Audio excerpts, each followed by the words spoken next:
सतीश प्रकाश जी, ये क्या है?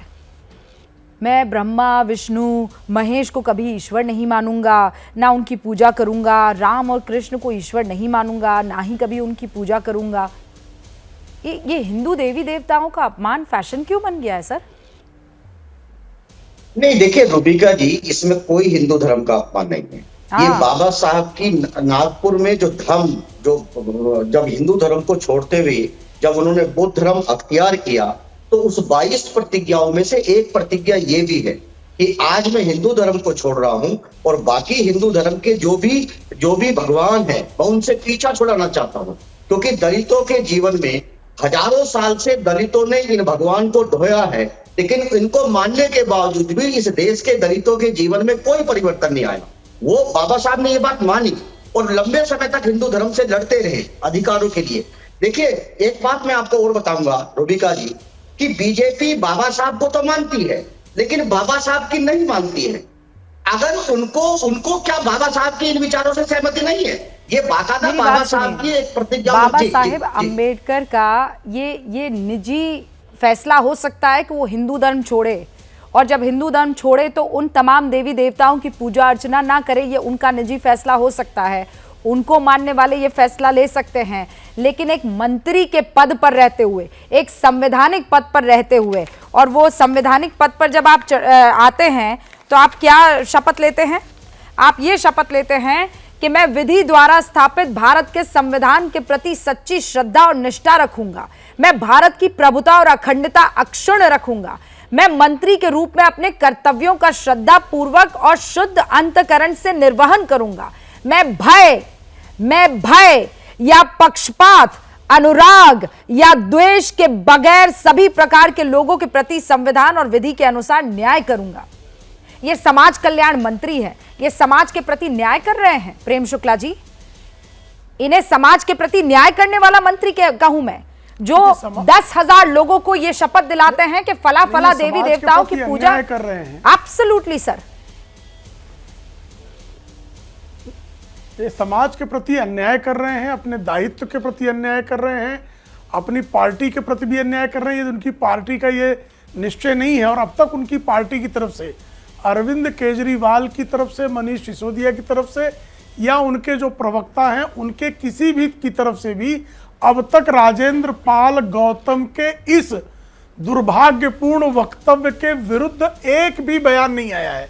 इसका यह अर्थ है कि ये श्रीमान अरविंद केजरीवाल द्वारा तय की गई नीति का अंग है, और अरविंद केजरीवाल चुनाव के समय हनुमान भक्त बन जाएंगे। मैं इतना आपको बता दूं, आप ये सही कह रहे हैं कि आज इस डिबेट में आम आदमी पार्टी के प्रवक्ता नहीं आए हैं, लेकिन सूत्रों के हवाले से हमारे पास ये खबर जरूर आई कि अरविंद केजरीवाल बहुत खफा हैं, बड़े दुखी हैं, और वो इस पूरे के पूरे घटनाक्रम को लेकर व्यतीत है। उनको खफा है तो मंत्रिमंडल से निकाल दें, रूबिका जी, खफा है तो मंत्रिमंडल से निकाल दें, आम आदमी पार्टी से उनकी सदस्यता बर्खास्त कर दें, क्योंकि कोई अरविंद केजरीवाल के खिलाफ बयान देता है उसके लिए तो आम आदमी पार्टी में जगह नहीं रहती है।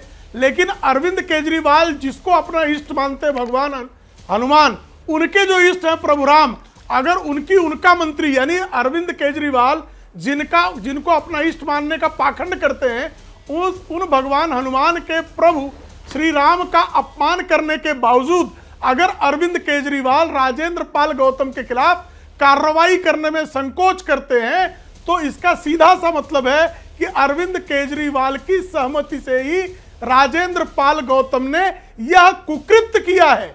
यह कुकृत्य जो है वो सुनियोजित ढंग से किया गया है और जानबूझकर हिंदुओं को अपमानित करने का प्रयास है। सतीश प्रकाश जी, मैं आपसे यह जानना चाहता हूं, कृपा करके मुझे बताइए, मैं भगवान बुद्ध का अपमान करूं तो आपको अच्छा लगेगा क्या? डॉक्टर बाबा साहब आंबेडकर के प्रति अगर कोई एक शब्द बोल देता है तो हम उसके विरुद्ध खड़े हो जाते हैं। हम लोग भगवान बुद्ध के विरुद्ध कोई एक शब्द बोल देगा, उसके विरुद्ध हम लोग खड़े हो जाएंगे। लेकिन आपको भगवान ब्रह्मा विष्णु महेश के खिलाफ बोलने पर आप प्रसन्न हो रहे हैं। ये आपका सेकुलरिज्म है, इसी को आप सेकुलरिज्म समझ रहे हैं। सतीश जी जवाब दीजिए, बाकी सारे मेहमान हमारे साथ जुड़ चुके हैं। देवताओं के प्रति जो है अभद्रता करना जो है, ये जो है इम्पोर्टेंट सवाल है, ये बहुत सेकुलरिज्म है। जो प्रेम शुक्ला कह रहे हैं, आप किसी धर्म को छोटा दिखाकर अपने धर्म को कैसे बड़ा बता सकते हैं? नहीं, देखिए रूबिका जी, धार्मिक भावनाओं को नहीं भड़काना चाहिए, ये कहीं तक भी सही नहीं है। और किसी भगवान को छोड़ना उस भगवान का अपमान नहीं है। किसी भगवान से कोई भी छुटकारा पा सकता है। और केंद्र सरकार में ऐसे तमाम भगवाधारी लीडर हैं जो बाकायदा धार्मिक अपनी वेशभूषा से भी धार्मिक प्रदर्शन करते हैं। अरे तो उन्होंने किस नहीं, मैं नहीं सुनूंगी सतीश जी, आप मेरी बात सुनिए। उत्तर प्रदेश के मुख्यमंत्री, हाँ सुनिए आप, उत्तर प्रदेश के मुख्यमंत्री, सुनिए आप मेरा सवाल सुनिए। उत्तर प्रदेश के मुख्यमंत्री ने कब ऐसी शपथ दिलाई के अलावा हिंदू देवी देवताओं के किसी और खुदा को, किसी और ईसा मसीह को, किसी और गौतम बुद्ध को नहीं पूजोगे? बताइए मुझे आप। 100%। हाँ बताइए कब। देखिए रूबिका जी, संविधान, जब देश का संविधान बना, मुझे तो संविधान का ज्ञान मत दीजिए। अभी आपने उत्तर प्रदेश के मुख्यमंत्री को भगवाधारी बताते हुए ये कहा कि वो भी है। मुझे एक एग्जाम्पल दीजिए जब उन्होंने ये शपथ दिलाई हो अपने अनुयायियों को। सुनिए, आदरणीय प्रधानमंत्री जी और उत्तर प्रदेश के मुख्यमंत्री जी जो वाराणसी में कबीर जी की मजार के ऊपर जाते हैं, बाकायदा चद्दर चढ़ाने से मना कर देते हैं, अपने आप को दूर रखते हैं, वहां भी धार्मिक भावनाएं भड़कती हैं। और अच्छा, दूसरी बात आप मुझे बताइए सर, ये होता है पर्सनली कोई चीज करना कि ना करना। जैसे बहुत से ऐसे मेरे मुसलमान साथी हैं जिनको भारत माता की जय से परेशानी है, तो कोई गले पे चाकू तो नहीं रख दिया?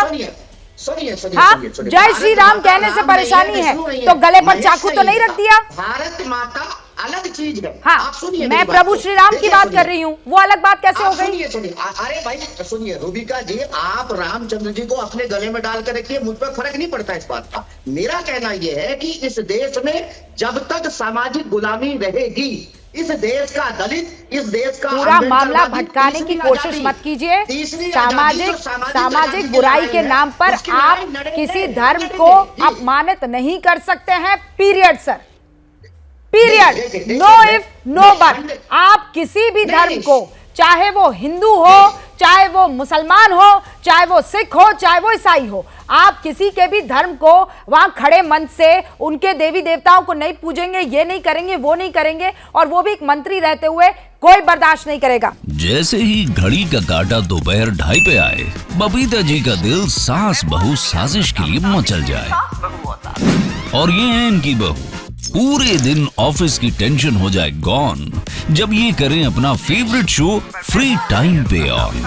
इनकी तरह आप भी देखें अपना फेवरेट शो अपने टाइम पर और डाउनलोड कीजिए एबीपी लाइव ऐप अपने स्मार्ट टीवी पर।